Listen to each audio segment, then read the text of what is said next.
Bueno, buenas tardes, ¿qué tal?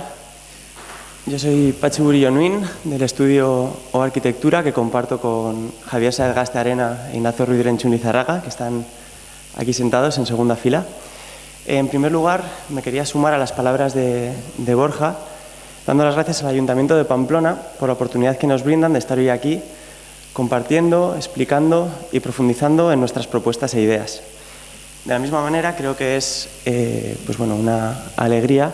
compartir este espacio con todos los compañeros que han expresado y han explicado sus propuestas previamente. Nuestra propuesta, o el proyecto del que vengo a hablar, es Pared en Mintzoa,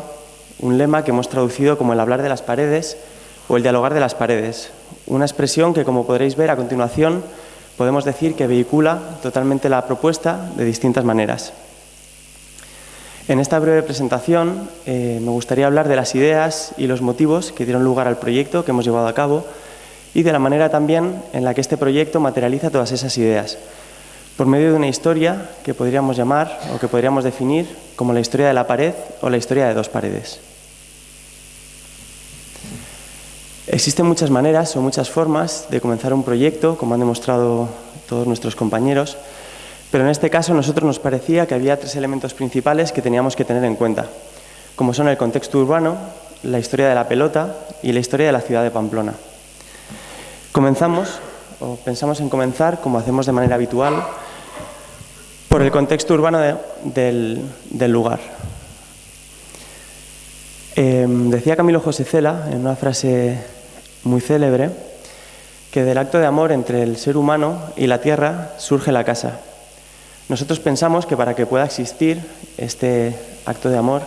lo que es necesario es pasar tiempo en la parcela, pasar tiempo en la tierra. Nosotros tres somos de Pamplona, conocíamos ya este lugar, pero aún así decidimos pasar tiempo allí, escuchando y viendo lo que teníamos alrededor. Nos encontramos desde luego con los frontones, con la zona verde, con el arbolado o con el paisaje lejano de la cuenca de Pamplona, pero nos dimos también cuenta de que existían una serie de relaciones que construían o tejían la forma en la que la gente atravesaba o estaba en esta parcela. Nos dimos cuenta también, y esto nos pareció muy importante, de que existía en el lugar una especie de atmósfera de serenidad que nos parecía interesante conservar. Una serenidad que quizás provenía de esa zona verde y del arbolado y de un hecho muy concreto de este punto de la ciudad en el que, salvo algunas excepciones, podemos decir que la altura de las edificaciones baja y que nos encontramos en un espacio de baja incidencia volumétrica, algo que nos parecía importante conservar de cara a la propuesta. De la misma manera, teníamos que dialogar, como decía, con la historia de la pelota. Nosotros tratamos de leer mucho, nos acercamos a la exposición y a la conferencia en Apique, en Lesaca, y pudimos conocer más de una historia de la pelota que, dicen algunos, se inicia en Grecia o en Roma, que aparece en Francia como el Jeu de Paume y que llega aquí en forma del bote lusea, de ese juego que practicaban los pastores en el pilotasoro, que posteriormente llega a los contextos urbanos, a las plazas, y que junto a la lasoa, otra modalidad, da lugar al que quizás sea el elemento más importante o más distintivo de la pelota vasca, como es la pared. De la pared, decía Jorge Oteiza, el gran escultor, el autor del homenaje a Velázquez, de esta especie de frontón, que al volver el vasco su juego contra la pared jugaba en su memoria remota con el cielo. Y es en este juego con el cielo en el que surgen las dos paredes que albergan o dieron cobijo a las modalidades más extendidas en la actualidad, como son la pelota a mano, el remonte o la cesta punta. Esas modalidades que terminaron conformando las grandes catedrales de la pelota en el siglo XX, entre las cuales, como no, podríamos incluir al frontón Labrit. Por último, como os decía, nos encontramos con el contexto de la historia de Pamplona. Un contexto que en este caso y en esta parcela creemos que viene muy definido por las antiguas trazas de las murallas de Pamplona. En esta imagen de aquí podéis ver, es una imagen de antes de la construcción del segundo ensanche, cómo nos encontramos con la antigua plaza de toros, la plaza nueva en construcción. Vemos que no existía Labrit y sí que podemos apreciar esas trazas de las antiguas murallas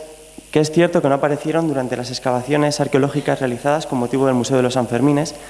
pero que sabemos por imágenes como estas que efectivamente se encuentran ahí. De esta manera, contexto urbano, historia de la pelota, historia de la ciudad de Pamplona eran los tres elementos que queríamos tener en consideración a la hora de elaborar nuestra propuesta, que, como no podía ser de otra manera, se lleva a cabo mediante dos paredes que responden a estas historias y a este contexto urbano. Todo ello por medio de la construcción de un tercer frontón, un frontón que dialoga escultórica, visual, deportiva y urbanísticamente con el Jito Alai y el frontón Labrit. De esta manera podemos decir que si desde el Paseo Juan Moya Bernedo el edificio aparece como frontón que se relaciona directamente con Jito Alai y Labrit, como decía, desde el Paseo de Hemingway, un paseo que urbanizamos y del cual sacamos los vehículos como el resto de propuestas, el edificio aparece como muralla capaz de relacionarse con el Fortín de San Bartolomé y con el baluarte de Labrit y de enmarcar a su vez ese paisaje lejano al que hemos hecho mención. De este modo, con un ejercicio casi de acupuntura urbana, con la elaboración o la creación de estas dos paredes, conservamos y potenciamos los flujos urbanos existentes en la parcela que cosen las dos orillas de la cuesta de Labrit, generamos un frente urbano hacia la calle Alar y potenciamos y ponemos en valor tanto el arbolado presente en la parcela como el memorial de los centros de detención y, por supuesto, y esto nos parecía una cosa importante, la zona verde existente, la cual conservamos en su práctica totalidad. Todo ello por medio de un edificio de escasa incidencia volumétrica que esperamos pueda conservar en esta propuesta esa serenidad a la que hacíamos mención.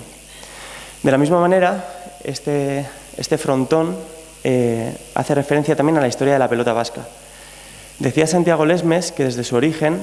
los frontones, las plazas, los arcupes o los pilotasoros han sido los espacios por excelencia de encuentro y socialización de nuestros pueblos y villas. Nosotros, con la construcción de este frontón y conservando la zona verde, generamos un nuevo espacio de encuentro, de socialización, capaz de albergar todos los usos que ya se distribuían, se generaban en la parcela y otros muchos usos nuevos, como puede ser, desde luego, el propio juego de la pelota. De la misma manera, si mencionaba que el frontón Labrit es una gran catedral de la pelota y el Jito Alai es un típico frontón ubicado junto a una muralla, en este caso con la propuesta construimos dos nuevos campos de juego de la pelota, como son el frontón de dos paredes aislado y el prado del pilotasoro, de tal manera que podíamos entender todo el contexto urbano como un recorrido por la historia de los campos de juego de la pelota, que irían desde el pilotasoro hasta la gran catedral de la pelota, que es Labrit. Si accedemos al interior del edificio, nos encontramos con un edificio transparente que conecta visualmente la calle Alar con el espacio verde, un edificio que nos recibe con una doble altura, donde se encuentra la recepción y que nos guía por medio de una rampa que conecta de manera accesible con la planta inferior a la zona de investigación y de exposición. En la planta superior nos encontramos en ese espacio vidriado con la Federación Internacional de la Pelota Vasca. En la planta podemos ver el espacio de recepción, la rampa que nos conduce al espacio inferior y en la planta superior las dependencias de la Federación Internacional de Pelota Vasca, que dispone de todas las dependencias asociadas a dicha federación, despachos, salas de reunión, que por medio de una gran superficie vidriada vuelcan sobre la calle Alar. Es aquí donde aparece una decisión importante de la propuesta, que es la de mantener las dependencias de la Federación Navarra de Pelota en el frontón Labrit. Esto viene debido a que hablamos de manera constante de la creación de una capital mundial de la pelota y nos parecía en ese caso que podía tener sentido no concentrar todos los usos en un único edificio, sino generar una relación urbana que pueda ser constante entre los distintos edificios que generan este polo. Por ello proponemos reformar, modificar, poner al día las dependencias de la Federación Navarra ubicadas dentro de Labrit, que es quizás el edificio más emblemático o más importante de la pelota que tenemos en Pamplona. Si descendemos por medio de esta sección hasta la planta inferior, nos encontramos con dos nuevas paredes. En este caso, las antiguas murallas de la ciudad de Pamplona, que sacamos a la luz y que ponemos en valor. De esta manera, si la planta superior, con la creación del frontón, se relaciona con el contexto urbano y con la historia de la pelota, en esta planta encontramos una clara relación con la historia de la ciudad de Pamplona. Podemos decir, en ese sentido, que esta planta se convierte totalmente en un archivo de la pelota, por supuesto, pero también un archivo de la ciudad de Pamplona, de manera que vinculamos estas dos historias tan cercanas, la historia de la ciudad y la historia de la pelota, Dos historias que incluso de manera formal o arquitectónica terminan por definir esta planta. Es cierto, como decíamos, que no conocemos la posición exacta de estas trazas de las murallas, a pesar de saber que están ahí, pero también es cierto que la planta de la propuesta dispone de la suficiente flexibilidad como para admitir que esos restos aparezcan en un punto u otro. Lo que sí que tenemos claro es que estas murallas definen dos grandes bloques dentro de la planta, como son, por un lado, el espacio de investigación, ubicado a la izquierda, y el espacio de exposición y enseñanza, ubicado a la derecha. La planta queda a su vez marcada por unos grandes elementos de vidrio que ejercen como espacio de conservación y de exposición. Esto parte de una idea clara, que es la idea de un archivo vivo, un archivo presente, un archivo que se puede investigar, que se puede enseñar y que se puede mostrar, en torno al cual se distribuyen todos los usos ubicados dentro de esta planta. Unos usos, pues como hemos dicho, como de enseñanza, de investigación, en distintas configuraciones que en función de las necesidades que se puedan establecer podemos albergar. Este espacio se baña con una luz cenital que aparece entre las grandes vigas que definen el espacio, con el sistema que podemos ver en este detalle constructivo, que nos recuerda a antiguos espacios del juego de la pelota, a su vez también desarrollados por arquitectos contemporáneos como por ejemplo Peter Zumthor, que lo ha utilizado en distintos edificios, generando estas grandes líneas de luz que definen la posición aproximada o generan un orden respecto al cual se colocan los grandes elementos vidriados de exposición y de conservación, dando lugar a unas líneas que en la planta superior, en la zona verde, en la plaza, nos recuerdan a las líneas de los campos de pelota. De esta manera hemos querido expresar con esta presentación la manera en la que el edificio se relaciona con estas características o con estos puntos que hemos reseñado al inicio, con el contexto urbano, manteniendo el arbolado, la zona verde y la escasa incidencia volumétrica, con la historia de la pelota, generando un espacio de encuentro y completando quizás toda esa nómina de distintos campos de juego de pelota existentes en este contexto, con la creación del Prado Verde y del Frontón de Dos Paredes. Y por último, con la historia de la ciudad de Pamplona, al sacar y poner en valor las antiguas trazas de las murallas existentes en la parcela. Decía Santiago Lesmes en La increíble historia de la pelota vasca, y con esto voy terminando, que desde su origen los espacios del juego de la pelota han creado paisajes singulares, espacios vitales capaces de albergar nuestra memoria material e inmaterial. Cuando comenzamos a trabajar sobre esta propuesta, imaginábamos también que nuestro edificio podía ser capaz de crear un paisaje singular, un espacio vital capaz de albergar la memoria material e inmaterial del contexto urbano, de la historia de la pelota vasca y de la historia de la ciudad de Pamplona. Todo ello por medio de un edificio en el que, como diría Fernando Pessoa, todo está en su lugar, todo está como debiera ser. Muchas gracias.